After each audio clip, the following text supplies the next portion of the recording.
परिचय दूँ, थोड़ा सा अपने बारे में बताऊँ। मैं सुधीर सैनी हूँ और जैसा सर ने बताया सेंट्रल गवर्नमेंट में लंबे समय तक रहा और एक विशेष ग्रुप का हिस्सा रहा सेंट्रल गवर्नमेंट के, जिसमें तमाम तरह की एडवाइजरी और सर्कुलर्स आते थे चीज़ों के सही इम्प्लीमेंटेशन के लिए।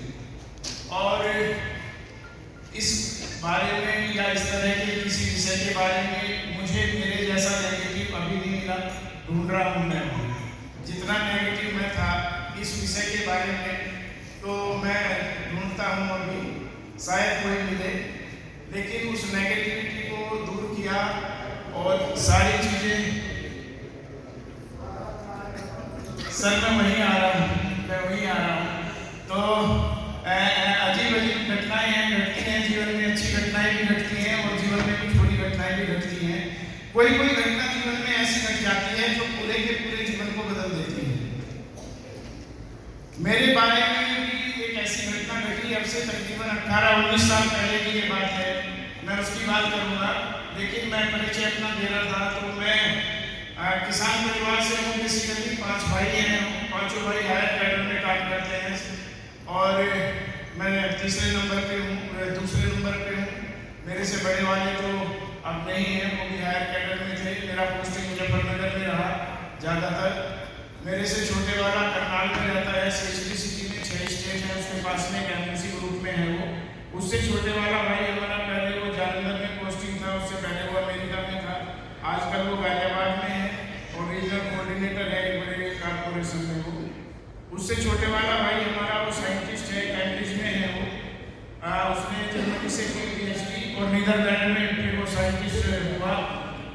उसकी मिसेज भी साइंटिस्ट है, उसने फ्रांस से की एमएससी, उसके बाद में ब्रसेल्स से उसने पीएचडी की और वो भी नीदरलैंड में साइंटिस्ट थी। उनका एक रिसर्च पेपर पब्लिश हुआ इंटरनेशनल मेडिकल जर्नल में और बाद में वो फिर ब्रिटिश मेडिकल जर्नल में भी पब्लिश हुआ। तो कैम्ब्रिज में अब वो दोनों के दोनों हैं। मेरी बेटी है, मेरी एक ही बेटी है, उसने एमबीबीएस किया। एमबीबीएस करने के बाद में वो मेडिकल ऑफिसर हुई, हरियाणा में ही वो रही 4-5 महीने, यहीं वो मेडिकल ऑफिसर रही। वो फिर एमडी के लिए तैयारी कर रही थी, अब वो एमएस कर रही है अपने ड्रीम ब्रांच से। तो ये मेरा छोटा सा परिचय है। गांव में हमारी खेती है, बहुत अच्छी खेती है। गांव के जो बड़े किसान हैं, गन्ने की बड़ी खेती हमारी है। तो सारी चीज़ें सेटअप थी, सारी चीज़ें बहुत अच्छी थी, मुझे इसकी ज़रूरत नहीं थी। फिर मैं क्यों इसमें आया या मैं क्यों इसकी सलाह देता हूँ या मैं ऐसा क्यों कहता हूँ कि आने वाले कुछ एक सालों में भारतवर्ष में ये उद्योग एक बहुत बड़ी सिचुएशन में चला जाएगा और इन सारी बातों की मैं बातचीत करूँगा। लेकिन घटनाएं घटती हैं जीवन में, अच्छी घटनाएं भी और बुरी घटनाएं भी, उसी पे मैं आ रहा हूँ। मेरे जीवन में घटना घटी अब से 18-19 साल पहले। आदरणीय साबुद्दीन जी मेरे अपलाइन हैं और मेरे दोस्त भी हैं। मेरे और उनके पारिवारिक ताल्लुकात बहुत पहले से रहे। वो मुझे बार बार अप्रोच करते थे, वो मुझे कहते थे कि सैनी साहब ये अच्छा बिजनेस है और आपको ये करना चाहिए। लेकिन साबुद्दीन जी जब भी इस विषय में कोई बात करना चाहते थे, मैं उनकी कोई बात नहीं सुनता था। क्यों नहीं सुनता था? उसकी कुछ वजह थी, कुछ कारण थे। क्या कारण थे ये बातें मैं आपको क्यों बता रहा हूँ? ये बातें मैं आपको इसलिए बता रहा हूँ कि यहाँ कुछ लोगों के उनमें से कुछ कारण हो सकते हैं। एक कारण था कि मुझे एमबीए था। एमबीए मतलब मास्टर ऑफ बिजनेस एडमिनिस्ट्रेशन वाला नहीं था, एमबीए था, मुझे बहुत आता है। तो ये मुझे था कि मुझे कोई क्या बताएगा, वो मुझे क्या बताएंगे, मैं उनसे ज़्यादा पढ़ा लिखा था। मैंने पोस्ट ग्रेजुएशन किया पंतनगर यूनिवर्सिटी से और वो उस समय एशिया की एग्रीकल्चर टॉप यूनिवर्सिटी थी और वो थोड़ा कम पढ़े लिखे थे। तो इसमें होता यह है इस इंडस्ट्री में कि आपके पास में इसको लेके कोई व्यक्ति ऐसा आ जाता है कई बार जो आपसे कम पढ़ा लिखा हो और आप उसकी बात नहीं सुनते। मैंने ये गलती की थी कि उनकी बात नहीं सुनी थी, आप ये गलती मत करना। तीसरा कारण क्या था कि मैंने सुना था ये इलीगल काम होते हैं, ये गैर कानूनी काम होते हैं। कंपनियां आती हैं, कंपनियां जाती हैं और कंपनियों से में भी लोग फंसते हैं, वो दूसरों को फंसवाते हैं और फिर लोग उन्हें ढूंढते हैं। और मैं कोई भी ऐसा काम अपनी बैकग्राउंड की वजह से, अपनी जॉब की वजह से, मेरे बाबा जी 32 साल प्रधान रहे निर्विरोध, लगातार जब तक वो रही वही रही। हमारे परिवार की स्थिति ऐसी रही कि वहाँ लोकल में अगर कोई एमएलए एमपी का टिकट होता है किसी को, तो अभी भी ये सलाह मशवरा किया जाता है कि उनके परिवार से एक बार बातचीत कर लूँ। तो मैं कोई ऐसा काम नहीं करना चाहता था कि कोई मेरे या मेरे परिवार के ऊपर उंगली उठा के कहे कि उनके लड़के ने कोई ऐसा काम किया। ये एक वजह थी, और भी कई कारण थे। मेरे पास जॉब थी, वो बेरोजगार थे, तो ये सारी चीजें थी, मैं उनकी बात नहीं सुनता था। लेकिन घटनाएं कैसे घटती हैं, आरसीएम में कैसी चीजें हो जाती हैं, क्यों ऐसा कहा जाता है कि एक व्यक्ति अपनी मर्जी से नहीं आता, परमात्मा की मर्जी होती है, उस ईश्वर की, उस अल्लाह की, खुदा की मर्जी होती है, वही लोग इसमें आते हैं, अपनी मर्जी से नहीं आते। घटना घटने से 18-19 साल पहले की ये बात है। मेरे पास में फोन आया साहबुद्दीन जी का, कहने लगे सैनी साहब कहाँ हो? मैंने कहा ऑफिस में हूँ। तो बोले आधा घंटा निकाल लोगे? मैंने कहा आधा घंटा नहीं, मैं 1 घंटा निकाल लूंगा, लेकिन आरसीएम की बात मत करना। हाँ, मैंने यही कहा था, अगर आप आरसीएम की बात करोगे तो फिर मेरे पास में आपके लिए समय नहीं है। उन्होंने कहा नहीं, आरसीएम की बात नहीं करनी, हम तो यहाँ से गुजर रहे थे मुजफ्फरनगर से, सोचा आपसे मिलते चले। मैंने कहा चलो ठीक है, बताओ कहाँ पे हो? तो कहने लगे शिव चौक पे है, वहाँ शिव जी की मूर्ति रखी हुई है, वहाँ थोड़ी भीड़ रहती है। तो मैंने उन्हें ये कहा, आप शिव चौक से सदर बाजार की तरफ, मुजफ्फरनगर से कुछ लोग यहाँ बैठे हुए हैं, वो मेरी बात को समझ रहे होंगे। मैंने उन्हें वो एड्रेस दिया, और वहाँ चाय की दुकान थी, उस चाय की दुकान का एड्रेस इसलिए दिया कि वहाँ गाड़ी पार्क करने की जगह थी। अब मैंने उन्हें कह दिया कि आप वहाँ रुको और मैं आपके पास में आधे घंटे में आऊंगा। ऐसा मैंने उन्हें कह तो दिया, लेकिन दूसरे ही पल मेरे मन में विचार आया, जाऊंगा नहीं।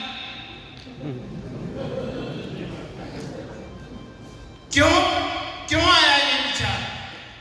यहां एक मैसेज है, जब भी परमात्मा, ईश्वर, वो अल्लाह, वो खुदा आपको कोई एक ऐसा अवसर, कोई एक ऐसी चीज देना चाहेगा कि जिसके ऊपर आप अपने नहीं, परिवार की नहीं, समाज की नहीं, इस पूरे देश की तकदीर बदल दो, तो पहला विचार आएगा, करूंगा नहीं।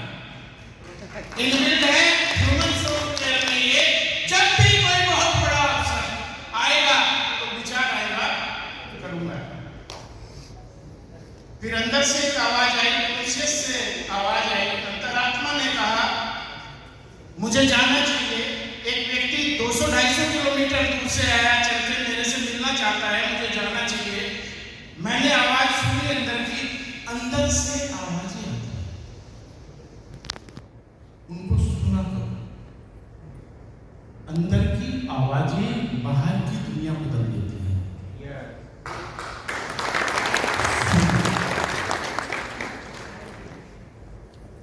अंदर से आवाज आई, जाना चाहिए, तो मैं गया। अब कहानी में ट्विस्ट आता है, आपको बड़ा मजा आने वाला है। तो साहबुद्दीन जी खड़े हुए थे चाय की दुकान के बाहर और बेसब्री से इंतजार कर रहे थे कि सैनी साहब आएंगे या नहीं आएंगे। ऐसा होता है अक्सर, आपको किसी को आरसीएम में आपको चाहते हैं, आपको तो बेसब्री से इंतजार करते हैं उसका, लेकिन अकेले नहीं थे, बड़े होशियार थे। एक व्यक्ति और उनके साथ में थे उस दिन, और साहबुद्दीन जी ने उनको चाय की दुकान के अंदर बैठा रखा। क्यों बैठा रखा था? कि साहबुद्दीन जी को ये था, अगर सैनी साहब ने उनको चाय की दुकान के बाहर देख लिया तो हो सकता है वापस आ जाए, और मैं ऐसा ही करता। अगर उस व्यक्ति को उस दिन चाय की दुकान के बाहर में देख लेता तो मैं वापस चला जाता। क्यों? क्योंकि मुझे पता था कि वो प्यार से और मुझे आज से, तो उन्होंने चाय की दुकान के अंदर बैठा। चाय की दुकान के अंदर जो व्यक्ति उस दिन बैठे हुए थे, आरसीएम में, पूरे नेटवर्क उद्योग में, जब भी उनको मैं सुनता हूं, मुझे ऐसा लगता है। अभी 6 जून 2026 को एक बुक लॉन्च हुआ, एरिक बोर की। एरिक बोर एक बहुत बड़े वो हैं, पूरी दुनिया में बड़ा उनका नाम है, GoPro उनकी बुक है, पढ़नी चाहिए सब लोगों को। मैं आऊँगा उस टॉपिक के ऊपर। तो अभी 6 जून 2026 को उनकी दूसरी किताब लॉन्च हुई लॉस वेगास में, बोर स्टूडियो में। उनका बहुत बड़ा स्टूडियो है जिसमें 1 लाख के करीब कैपेसिटी है लोगों के बैठने की। 1 लाख लोग लाइव वहाँ थे और पूरी दुनिया में उस बुक के विमोचन का प्रमोशन प्रकाशन हुआ, लाइव प्रसारण हुआ। तो ऐसा मुझे लगता है जब भी मैं उनको देखता हूँ, उस व्यक्ति को, एक व्यक्ति ऐसा कैसे कर सकता है कि लाखों लोगों के जीवन पे इतना प्रभावशाली इम्पैक्ट करता है, लाखों लोगों की तकदीर बदल दे, लाखों लोगों की आमदनी बदल दे। ऐसा एक व्यक्ति, ऐसा एक अद्भुत व्यक्ति। मैं अभी परसों मिसिस को कह रहा था कि उन्होंने पूरे भारत में 1 नहीं 2 नहीं लाखों लोगों की तकदीर बदल दी। आदरणीय विजय विरोधिया साहब चाहे अंदर बैठे। अब मैं गया, साबुद्दीन जी से हाय हेलो हुई, वो मुझे अंदर लेके गए और विरोधिया साहब से भी मैं फंस तो गया ही था, बाहर तो मैं अब जा नहीं सकता था, फंस गया था मैं। तो आदरणीय विजय विरोधिया साहब पे बस 1 आध मिनट ही रुका गया होगा और वो फिर अपनी औकात पे आ गए। ये आरसीएम वालों के साथ में है, इन पे ज्यादा देर रुका नहीं जाता, आ जाते हैं। और बहुत सारी बातें इन्होंने मुझे आरसीएम के बारे में बताई। आरसीएम ऐसा, आरसीएम वैसा, आरसीएम इतना अच्छा, और इसमें और मनी सर्कुलेशन में क्या अंतर है, वो सारी चीजें 40-45 मिनट तक सर ने मुझे बताई। लेकिन मेरी समझ में एक भी बात नहीं आई। एक बात मेरी समझ में आई जो सर ने बोली थी, इन्होंने कहा था इसमें होने के लिए कुछ भी नहीं है और पाने के लिए बहुत सारी चीजें हो सकती हैं। ये एक बात मेरे दिमाग में आई और इस एक बात को लेके मैं आया और यही एक बात मैं हिंदुस्तान के बहुत सारी जगह पे जाके समझाता हूँ। अगर किसी काम में होने के लिए कुछ भी नहीं हो और पाने के लिए कुछ हो तो क्या उसको करना चाहिए? करना चाहिए। यही एक बात मेरी समझ में आई और मैंने इसको शुरू किया। पूरे महीने काम किया, 549 रुपए का चेक आया, 1000 से ज्यादा का खर्चा हुआ। आमदनी 549 रुपए, खर्चा 1000 रुपए। अब मैंने सोचा कि किसको फोन करूं। भाई साबुद्दीन जी की तो गलती नहीं थी, प्लान उन्होंने तो दिखाया नहीं था, गलती तो आदरणीय विजय विरोधिया साहब ने की थी। तो मैंने फोन मिलाया सर को, मैंने इन्हें कहा मेरा 549 का चेक आया, 1000 से ज्यादा का खर्चा हुआ, मेरी बात पूरी नहीं हुई थी। आदरणीय सर ने बहुत जोर से कहा शाबाश, वेरी गुड, लगे रहो।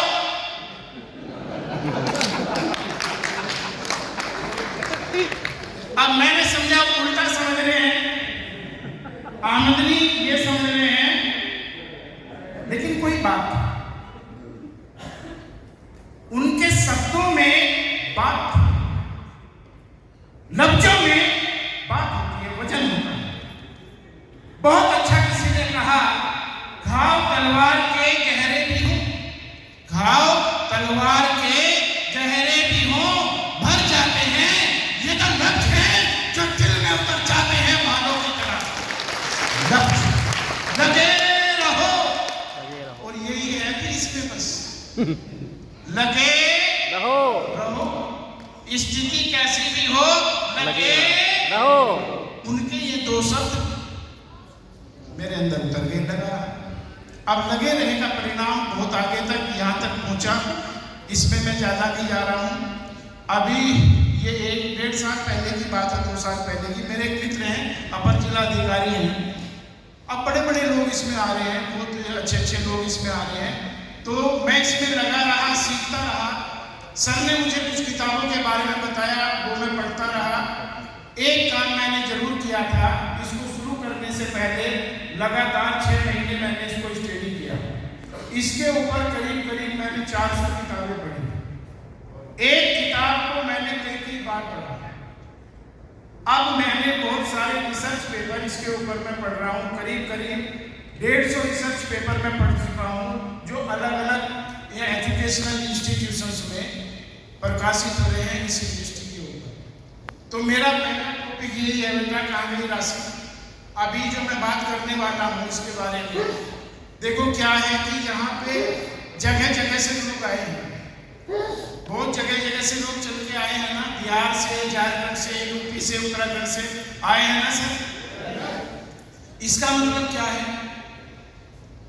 इसका मतलब ये है कि ये हर जगह चल रहा है, हर स्टेट में चल रहा है।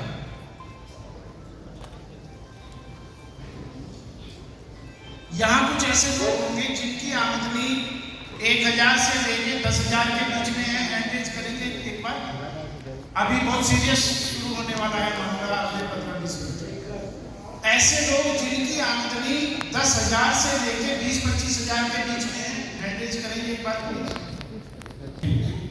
ऐसे जिनकी आमदनी 10 से लेके 50,000 के बीच में है, वो एंगेज करेंगे एक बार। ओ बहुत सारे लोग हैं, जबरदस्त तालियां आपके लिए एक बार हो जाए। ऐसे साथी जिनकी आमदनी 50,000 से लेके 1 लाख के, ऐसे भी बहुत सारे लोग हैं। ऐसे साथी 1 लाख रुपए से ज्यादा हो, ऐसे भी बहुत सारे लोग। इसके पीछे मैसेज क्या है कि इससे पैसा ग्रैब करते रहना आप मैसेज। मेरी बात है अभी थोड़ी सी तेज हो जाएगी, यही बने रहना। अच्छा, ऐसे कितने लोग हैं यहाँ पे जो 1 साल से लेके 5 साल के दरमियान जिनको हुआ है, इसमें 1 साल से 5 साल वाले हैं ऐसे। Thank you. 5 से 10 साल के बीच वाले ऐसे भी, 10 साल से लेके 15 साल के बीच वाले ऐसे भी हैं, और ज्यादा वाले ऐसे भी हैं। इसके पीछे मैसेज क्या है? इसके पीछे मैसेज ये है कि ये करने लायक है।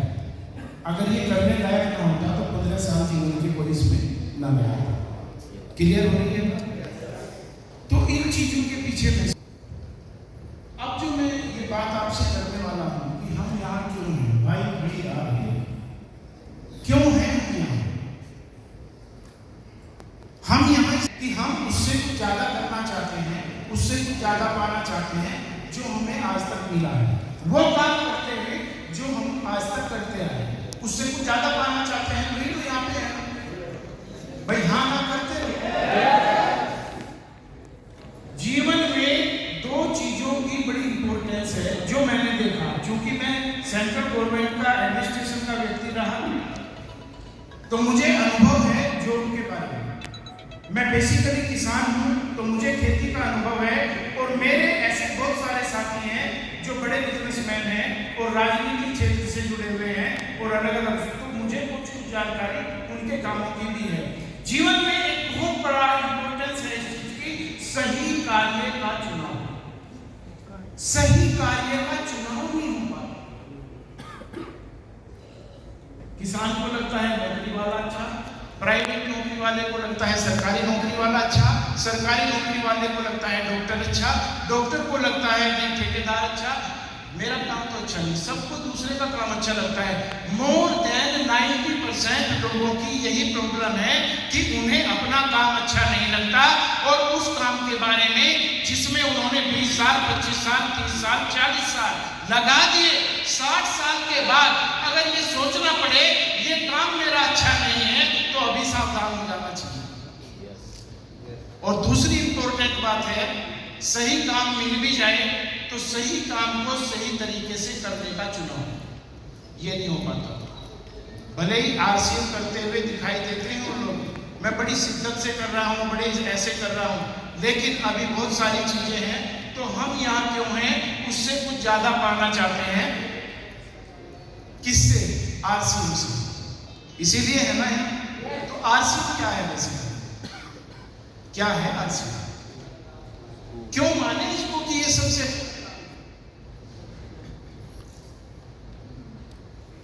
आरसीएम क्या है? भाई क्या होगा?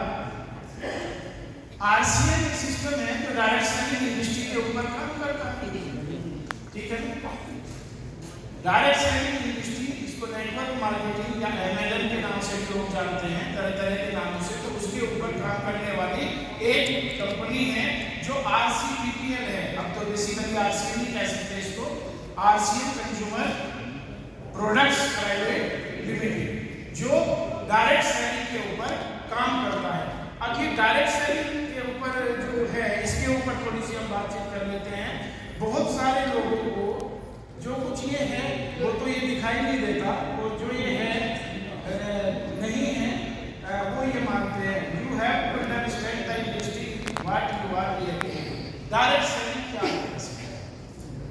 डायरेक्ट सेलिंग आज की बात नहीं है, ये बात बहुत पुरानी है। 1886 के आसपास से शुरू हुई। 1948 में अमेरिका में विधिवत इसकी शुरुआत हुई। 1972 तक ऐसे अप एंड डाउन वहां पे रहे जैसे इंडिया में रहे। 1972 में FTC ने, फेडरल ट्रेड कमीशन जो वहां का था, उसने इसको लीगलाइज किया, और 1972 के बाद में एक देश से दूसरे देश, और इस तरह से अब लगभग 165 देशों में ये बहुत अच्छे तरीके से ये काम कर रही है इंडस्ट्री। वर्ल्ड वाइड अगर इसकी बात करें तो तकरीबन $200 बिलियन की ये इंडस्ट्री है। ये डाटा, ये चीजें मैं कह रहा था कि तेजी से बातें चलेंगी, थोड़ा सा ग्रैब करने की कोशिश करना, क्योंकि मुझे टाइम फ्रेम में उसी में समाप्त करना है। $200 बिलियन। 1 बिलियन में कितने होते हैं? 1 बिलियन में कितने होते हैं? हाँ जी, 1 बिलियन में होते हैं 100 करोड़। 100 करोड़ 100 करोड़ गुना 200 इतनी बड़ी ये इंडस्ट्री है। अगर आप इसे कैलकुलेशन लगाएं 100 करोड़ गुना 200, और फिर ये डॉलर है, रुपए नहीं है, आप इसको लगभग 95 रुपए से या 100 रुपए से गुना कर दें तो ये कहीं बहुत लंबा हो जाएगा। इतनी बड़ी ये इंडस्ट्री है।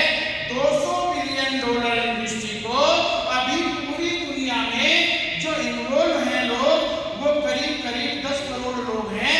अगर 200 बिलियन को जो एनुअली टर्नओवर है, मंथली अगर आप डिवाइड करें और उन लोगों में डिवाइड कर दें जो इस इंडस्ट्री में हैं, तो आप देखेंगे इस इंडस्ट्री से करोड़ों लोग ऐसे हैं जिन्होंने 10,000 करोड़, 15,000 करोड़, 20,000 करोड़, ऐसी बहुत सारा एस्टेट जिन्होंने बना लिया पूरी दुनिया में।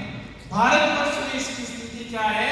भारतवर्ष में ये बात अभी की नहीं है, पहली बात है जब doctor Manmohan Singh finance minister थे, नरसिम्हा राव प्राइम मिनिस्टर थे, जिनेवा में समझौता हुआ WTO सदस्य देशों का। WTO के 101 सदस्य देश थे उस समय। समझौता ये था, हम अपने दरवाजे खोलेंगे उनके लिए जो हमारे देश में व्यापार करना चाहते हैं, और वो अपने दरवाजे खोले हमारे व्यापार के लिए। ये समझौता जब हुआ 1991 में, उसके बाद 95 के आसपास ये इस तरह के कारोबार भारत में आने शुरू हुए। इससे पहले किसी ने इस तरह के कारोबार के बारे में ना सुना था ना जाना था। पहले बाहर की कंपनियां आई, उनके प्रोडक्ट कुछ और तरह के थे, बाद में यहाँ की कंपनियां आई और उन्होंने कुछ अच्छा काम किया और कुछ कंपनियों ने कुछ गलत काम भी किया। इसके लिए फिर गवर्नमेंट के कान खड़े हुए और गवर्नमेंट ने इसको लीगलाइज करने के लिए कुछ तारीख आपको ध्यान रखनी चाहिए। एक तारीख ध्यान रखनी चाहिए, 28 दिसंबर सन 2016, 9 सितंबर 2016। 9 सितंबर 2016 को भारत में गाइडलाइन इशू की गई इसको लीगलाइज करने के लिए, सही और गलत का अंतर छांटने के लिए। उसके बाद में फिर 30 जुलाई 2019 की डेट है जिसमें राज्यसभा में वो बिल पारित हुआ जो लोकसभा में पहले पारित हो चुका था। इसके ऊपर कानून बनाने के लिए, कोई भी कानून जब बनता है उसे दोनों सदनों से पारित कराना जरूरी होता है, तो वो बिल पारित हुआ 30 जुलाई 2019 को। उसके बाद में 28 दिसंबर 2021 को भारत सरकार ने इसको कानूनी रूप से एक लीगलाइज बिजनेस माना। अभी अभी आरसीएम के बारे में जब बात करते हैं ना, तो आरसीएम को मैं आऊंगा इनक्रेडिबल पावर्स के ऊपर, अभी मैं इंडस्ट्री को कवर कर दूँ। तो 28 दिसंबर 2021 को सही शुरुआत इसकी हुई। मैं कई बार लोगों से ये पूछता हूँ, मैं आरसीएम में हूँ या मैं डायरेक्ट सेलिंग इंडस्ट्री में हूँ, तो भाई इसके बारे में कब कानून बना, कब गाइडलाइन बनी, सरकार क्या काम कर रही है, हमको जानकारी नहीं है। और इसमें अमेंडमेंट हुआ, फिर अमेंडमेंट हुआ 21 जून 2023 को। अमेंडमेंट ये था कि उसमें नेटवर्क शब्द को जोड़ा गया कि जो कमीशन आता है, तो ये पूरी की पूरी इंडस्ट्री भारतवर्ष में आज कितनी है, 30,000 करोड़। कितनी है? 30,000 करोड़ की ये करीब करीब इंडस्ट्री है। भारतवर्ष में कितने लोग हैं जो इसमें इन्वॉल्व हैं अभी हैं? एक्टिव डायरेक्ट सर्विस कितने हैं? ये सारे डाटा आप गूगल पे जाके पढ़ें, इनकी जानकारी लें, साइंटिफिक रूप से इसको समझें। आप ऐसा मत करें कि पाधा के पढ़ाए पतोगड़े और पतोगड़ों के पढ़ाए आड़माड़। ज्यादातर की स्थिति यही है। मैंने जो कहा कि 10,000 वाले कितने हैं, 20,000 वाले कितने हैं, 50,000 वाले कितने हैं, ये मैंने इसलिए कहा आने वाले 2-3 सालों में, ये ध्यान से सुनना आप बात मेरी, आने वाले 2-3 सालों में इस इंडस्ट्री में भारतवर्ष में इतना बड़ा बदलाव होगा जितना पिछले 20 सालों में नहीं हुआ। और आपकी आमदनी में भी ये बदलाव होगा। आपकी आमदनी में कितने जीरो लगेंगे ये आप भी नहीं गिन सकते। क्यों? क्योंकि इस इंडस्ट्री में 1 नहीं, 2 नहीं, 100 नहीं, हजारों लोग ऐसे हैं जो लगभग 30,000 करोड़ से ज्यादा का एस्टेट बना चुके हैं। 30,000 करोड़ से ज्यादा। और भारतवर्ष में ये सारे रिकॉर्ड टूटने वाले हैं। और ये मैं नहीं कह रहा हूं, जो फाइनेंशियल एक्सपर्ट्स हैं वो ऐसा कहते हैं। तो 30,000 करोड़ की अभी ये भारत में है लगभग, और उससे पहले आप देखें तो ये लगातार बढ़ रही है और बहुत अच्छा इसमें सारी चीजें बन रही हैं। इंडस्ट्री के बारे में आप गूगल पे जाके अच्छे सोर्स से, जो अगर इंडिया के बारे में आपको पढ़ना है तो IDSA साइट से आप उसको देखें, वर्ल्ड के बारे में पढ़ना है तो WFTSA की साइट से देखें, और इस इंडस्ट्री की आप सही जानकारी लें तो आपको अंदर से और ज़्यादा इसमें काम करने की इच्छा बनेगी। तो you have to understand the industry what you are really in. ये मेरा पहली बात थी। और दूसरी बात ये है, 5 मेरे पास में है अभी। दूसरी बात है, you have to understand the incredible power of this industry. Incredible powers क्यों होता है ऐसा? एक व्यक्ति आता है, वो बहुत ज्यादा पढ़ा लिखा नहीं है, उसकी बैकग्राउंड बहुत अच्छी नहीं है, उसको जानकारी भी ज्यादा नहीं है, वो आता है और देखते देखते एक के बाद दूसरा स्टेप देते हुए बहुत आगे बढ़ जाता है। और जो बहुत होशियार है, जो बहुत समझदार है, जिसको ऐसा लगता है कि मैंने तो सारा समझ लिया, वो वही का वही बना रहता है। इनक्रेडिबल पावर क्या है इसकी? इनक्रेडिबल पावर है इस इंडस्ट्री की, वो दुनिया की किसी किताब में नहीं है। उसको कहते हैं exponential growth. Exponential growth, compounding इसको मोटी भाषा में बोलते हैं। एक्सपोनेंशियल ग्रोथ के ऊपर ये काम करती है। ये लीनियर इक्वेशन फ्रेम के ऊपर काम नहीं करती। लीनियर इक्वेशन फ्रेम पे दुनिया के सारे काम उसी पे होते हैं। H × N = I। H stand for your hourly wages, N stand for your number of hours, and जो बनता है वो बनता है इनकम। I इनकम बढ़ानी है तो आवरली वेजेज बढ़ाओ या नंबर ऑफ आवर्स बढ़ाओ तो इनकम बढ़ेगी। और दुनिया के सारे काम इसी इक्वेशन के ऊपर चलते हैं। इसलिए ये इंडस्ट्री लगातार आगे बढ़ रही है। क्यों? क्योंकि ये एक्सपोनेंशियल ग्रोथ के ऊपर काम करती है। एक्सपोनेंशियल इक्वेशन क्या होती है? एक्सपोनेंशियल इक्वेशन होती है T × E² = W। T क्या है? T है time you have invested in duplication. जो समय आपके पास में है, आपने उसे डुप्लीकेट करने में लगा दिया, तो आपने T × E² मतलब 5⁵2 25 बराबर जनरेट क्या होती है? W wealth. इनकम नहीं आती, W वेल्थ आती है। इससे wealth means what you want and when you want, you have enough money and you have enough time. तो ये एक्सपोनेंशियल ग्रोथ के ऊपर चलती है। इसके लिए आपको पढ़ना पड़ेगा ब्रकहेल्स को। ब्रकहेल्स की कुछ किताबें हैं इंडियन मार्केट में, कॉपीकैट 101 मार्केटिंग अल्टीमेट बुक है, वहीं से ये मैं बता रहा हूँ। The parable of the pipeline, ये आप पढ़ें। यू इनकॉर्पोरेटेड, ये आप पढ़ें। दूसरी इनक्रेडिबल पावर है इसकी प्रोजूमर पावर। प्रोजूमर पावर क्या है? डॉक्टर विल्पैन को आप पढ़ें, द पावर ऑफ प्रोजूमर। 3 किताबें हिंदुस्तान में प्रकाशित हुई इनकी, B2B back to basics, power of prosumer, और उसके बाद में उनकी एक बुक और I 10 root to make 10 root to break. Power of prosumer ultimate book है। प्रोजूमर क्या है? आरसीएम में ये कोई मामूली बात नहीं है, ये बहुत बड़ी बात है। आरसीएम में आपके पास में पूरा भारत व्यापार करने की बाजार शब्द, अर्थशास्त्र में एक बाजार है शब्द, मेरा सब्जेक्ट ही रहा अर्थशास्त्र में से। ध्यान से अगर समझेंगे ना आप चीजों को, तो तब चीजें समझ में आएगी कि इसकी पोटेंशियल कितनी ज्यादा है। बाजार शब्द का अर्थ उन्होंने बताया है कि बाजार शब्द का अर्थ किसी स्थान विशेष से नहीं होता, ऐसे संपूर्ण क्षेत्र से होता है जहां किसी वस्तु के क्रेता और विक्रेता फैले हुए हों तथा उनके मध्य परस्पर ऐसी प्रतिस्पर्धा पाई जाए कि उस स्थान पर उस वस्तु की कीमत में समान होने की प्रवृत्ति हो। कहने का मतलब क्या है? ऐसा कहीं हो ही नहीं सकता कि आपको रेडीमेड सारी चीजें बनी बनाई है, हेडक आपकी नहीं है, बस आपको तो उन चीजों को आगे बढ़ाना है और आप कहीं भी जाके बढ़ा लें। प्रोजूमर, उपभोक्ता, उत्पादन करने वाले भी आप हैं, उपभोग करने वाले भी आप हैं। प्रोड्यूसर का प्रो और जूमर का जूमर। प्रोजूमर, एक बार प्रोड्यूसर क्या करता है? प्रोड्यूसर जो कोई पैदा करता है चीज, वो क्या करता है? प्रोड्यूसर एक ही सिद्धांत के ऊपर काम करता है, पैसा पैदा करने के सिद्धांत के ऊपर। और कंज्यूमर क्या करता है? जीवन भर वो भी एक ही काम करता है, पैसा खर्च करने के सिद्धांत के ऊपर।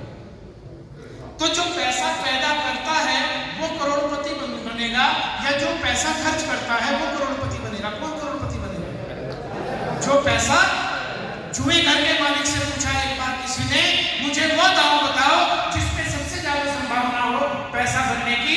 तो जुए घर के मालिक ने कहा, अगर जुए घर से पैसा बनाना चाहते हो तो जुए घर का मालिक बनना पड़ेगा।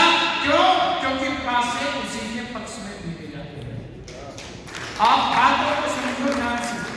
जीवन भर कमाई का पैसा जहां आप लगा रहे हो, उसमें अगर आपकी हिस्सेदारी नहीं है, उसमें अगर आपका मालिकाना हक नहीं है, उसमें अगर आपकी पार्टनरशिप नहीं है, तो दुनिया की कोई ताकत आपको अमीर नहीं बना सकती। आरसीएम में वो सारी चीजें हैं। समझ में आ रही है ये बातें आपको? ये ताकत है the power of prosumer. Household, घरेलू स्वर, आप इसको पढ़ें। आपके घर में सोना है, आपको खोजना पड़ेगा। जिन ढूंढा दिन पाइया गहरे पानी में, मैं बपुरा को डरा रहा किनारे। ज्यादातर की स्थिति यही है कि उनको जानकारी नहीं है। बहुत अच्छा संस्कृत का दोहा है, ये सामने विद्या न तपो न दानम न ज्ञानम न सिद्धम न गुणो न धर्मे तेव रत्यो के भूमि भाग होता मनुष्य रूपेण प्रकाशित। पता ही नहीं है उसको मैं क्यों आया हूँ। जीवन में कोई दान नहीं है, कोई धर्म नहीं है, कोई ज्ञान नहीं है, पता ही नहीं है। बस ऐसी आरसीएम में बस कह दिया मुझे, मेरे अपना मुस्लिम मेरा दोस्त है, मेरा रिश्तेदार है, मैं उसके साथ मैं आ गया, अरे मरेगा तुम, बात हो गया। ऐसा नहीं होगा। इसको इसी तरीके से समझना पड़ेगा जिस तरीके से समझने की जरूरत है। मैं बहुत जोर देके ये बात कहता हूँ, इसमें आरसीएम में भी ऐसे लोग हैं जो 50 लाख रुपए महीना के कमाते हैं। आरसीएम में ऐसे भी हैं जो 10-20 लाख रुपए महीना के कमाते हैं। आरसीएम में ऐसे भी हैं जो 1-2 लाख महीने में कमाते हैं। आरसीएम में ऐसे भी हैं जो 40-50 हजार महीने में कमाते हैं। और आरसीएम में ऐसे भी हैं जो 10-20 हजार कमाते हैं। और आरसीएम में ऐसे भी हैं जो 5-7 हजार कमाते हैं। और आरसीएम में ऐसे भी हैं जो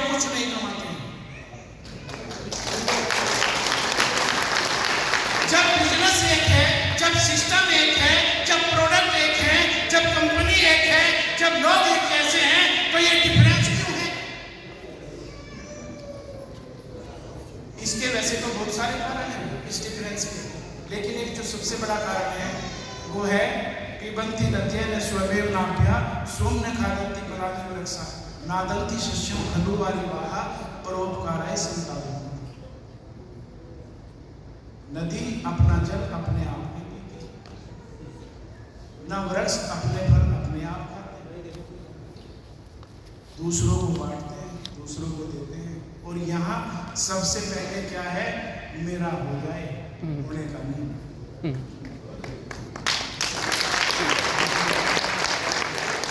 तो बहुत सारी इंक्रेडिबल पावर है, एक्सपोनेंशियल ग्रोथ, प्रोड्यूसर पावर मैंने बताया, डुप्लीकेशन एक बहुत इसकी इंक्रेडिबल पावर है, और लिवरेज इसके पीछे लिवरेज, आपकी सारी जो क्षमताएं हैं, आपका टाइम मल्टीप्लाई हो जाता है, आपकी पावर्स मल्टीप्लाई हो जाती है। सिकंदर जी के साथ में सिकंदर जी से ज़्यादा पढ़े लिखे लोग आ जाते हैं, इन आपके पास में कम समय है, आपसे ज़्यादा समय के लोग आपके पास में आ जाते हैं। तो ये सारी चीज़ें यहीं पे संभव है। तो इसकी इनक्रेडिबल पावर को जाने, इंडस्ट्री को ठीक तरीके से जाने, बस मैं यही कहना चाहता हूँ भाई। और मैं अपनी बात समाप्त करूँगा। तीसरा जो इसका है, ये सर के लिए मैंने छोड़ा हुआ है टॉपिक, इनक्रेडिबल पावर, ये मैंने आपको बता दी। डुप्लीकेशन कॉपीकैट में ज़्यादा इसमें डिटेल में जा रहा। What is the working pattern of top 10% income earners, top 10% income earner की बात कर रहा हूँ। आरसीएम सारे रिकॉर्ड तोड़ने वाला है, मैं आपको बता दूं फिर एक बार दोबारा से। इसकी कई एक वजह है, मैं उनको नेक्स्ट में अगर बताऊं, प्रोफाइल, प्रोडक्ट, ब्रांड, पर्पज, ये सारी चीज़ें बहुत अच्छी है। तो 10% अगर आप टॉप 10% इनकम अर्नर्स इसके हो गए, $200 बिलियन में जो 10% लोग हैं उनकी आमदनी करीब करीब $1 बिलियन है, 10% वर्ल्ड वाइड। ये जब आप डाटा अपने तरीके से देखेंगे ना, अभी जो एक्सपर्ट बता रहे हैं भारतवर्ष में सारे रिकॉर्ड टूटने वाले हैं टोटल, यहाँ की पॉपुलेशन और बहुत सारी चीज़ें ऐसी हैं, इसकी आवश्यकता है लोगों को, तो वो सारे रिकॉर्ड यहाँ पे टूटने वाले हैं। फ्यूचर पोटेंशियल बहुत ज़्यादा है, बहुत ही ज़्यादा, और ये दुनिया के सारे एक्सपर्ट्स कर रहे हैं। इस इंडस्ट्री के सारे रिकॉर्ड यहाँ टूट जाएंगे, बशर्ते आप इन चीज़ों को साइंटिफिकली समझेंगे। क्यों? क्योंकि ये साइंटिफिक इंडस्ट्री है, वेरी वेल एस्टेब्लिश्ड है, प्रूवन है और टाइम टेस्टेड हो चुकी है। भारतवर्ष में आरसीएम एक ऐसी कंपनी है जो 25 सालों से लगातार लोगों को आगे बढ़ा रही है। इसके जैसा इंफ्रास्ट्रक्चर, इसके जैसा प्रोडक्ट और इसके जैसे ब्रांड और पर्पज जितना अच्छा है भारत में, क्या पूरी दुनिया में डायरेक्ट सेलिंग इंडस्ट्री में किसी के पास आप लोगों का। बस में छोटी सी स्टोरी है, उसके बाद में अपनी बात समाप्त करता हूँ। मुझे अच्छी लगती है, हो सकता है आपको भी अच्छी लगे। वो पूछने गया था आज किसी ज्ञानी पुरुष के पास में कि मुझे अच्छे जीवन का राज बताओ। उन्होंने कहा कि भाई करता क्या है, तो उसने कहा कि मैं पढ़ता हूँ। कौन सी क्लास में पढ़ता है? कि मैं तो ग्रेजुएशन करता हूँ। ठीक है बेटा, तुम भी सुनिए बेटा, गया था ना वहाँ सीजेपी वालों के लगे रहते, देखी थी फोटो मैंने, काकरोच ना बनो आदमी नया बनाया। ईश्वर ने बहुत अच्छी चीज बनाई है, वही बनो यार। तो ग्रेजुएशन कर रहा हूँ, इसके बाद क्या करूँगा? इसके बाद मैं आगे की पढ़ाई करूँगा, यूनिवर्सिटी में जाऊँगा। ठीक है, इसके बाद क्या? कि इसके बाद मेरी नौकरी लग जाएगी जब मेरे पास में बड़ी डिग्री होगी। ठीक है, इसके बाद क्या? कि इसके बाद जब नौकरी लग जाएगी तो मेरी शादी हो जाएगी। ये भी ठीक है, शादी हो जाएगी। तो इसके बाद क्या? कि फिर मेरे बच्चे हो जाएंगे। ये भी अच्छी बात है, तुम्हारे बच्चे हो जाएंगे। इसके बाद क्या? कि मैं बच्चों को पढ़ाऊंगा, लिखाऊंगा, उन्हें बड़ा करूंगा, उनके शादी ब्याह करूंगा। कि चलो ठीक है, ये भी कर लोगे। इसके बाद क्या? नौकरी लगेगा। कि इसके बाद तो मैं बूढ़ा हो जाऊंगा। ठीक है, बूढ़े हो जाओगे। इसके बाद क्या? ऊपर चल रहा है। इसके बाद तो मैं मर जाऊंगा। कहने लगे ठीक है, मर जाओगे, फिर इसके बाद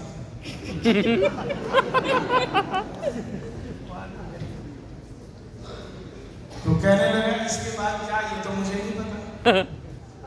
तो उन्होंने कहा कि बेटा, जब तुम मर जाओगे उसके बाद ये लोग, ये दुनिया तुझे किस रूप में याद रखना चाहती है वो चीज सोच के आज काम कर, सफलता का राज इसी में छिपा है।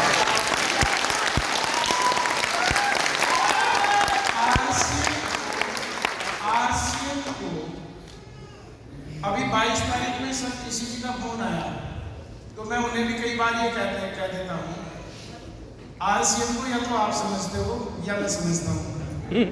लोग होते हैं बीच में, पर तो वो हंसते हैं कि ऐसा क्यों। मैंने कहा ऐसा इसलिए, प्रेरणा की पढ़ी कुछ लोगों ने पढ़ी, आपने तो पढ़ी है। प्रेरणा ज्योत के दूसरे तीसरे पेज पे ये लिखा हुआ था, मनुष्य जो भी करता है वह किसी न किसी प्रेरणा के वशीभूत होकर करता है। कार्य का परिणाम उसका बाहरी रूप है, उसका भीतरी रूप उसके पीछे छिपी हुई प्रेरणा है। प्रेरणा की प्रकृति ही परिणाम की प्रकृति ही, प्रेरणा की प्रकृति ही परिणाम की प्रकृति को निर्धारित करती है। मधु इसलिए गुणवान है क्योंकि जहां से वो सिंचित हो रहा है वह गुणवान है। आई कुछ बात समझ लो भाई, इन चीजों को समझ लो। तो मेरे पास में इतना ही समय था, आपके सामने मैंने कुछ चीजें नक्शे में रखी। सब्जेक्ट बहुत वाइड है, बहुत बड़ा है, और हमारे सिस्टम से बंधे हुए हैं सारे लोग, तो उसका हमें पालन करना है। मैं आपका थैंक्स पे करता हूँ। कुछ बातें मेरी आपको अच्छी लगी होंगी, समझ आई होंगी, उन्हें आप अपने पास में रखें। कुछ बातें ऐसी जो नहीं समझ आई होंगी, मैं आदरणीय सर से रिक्वेस्ट करूँगा, थैंक्स पे करूँगा आदरणीय सर का। उन्होंने ये माहौल इसलिए बनाया हुआ है, जो समझ में नहीं आई वो भी क्लियर हो। तो थैंक यू, जय आसियान। बहुत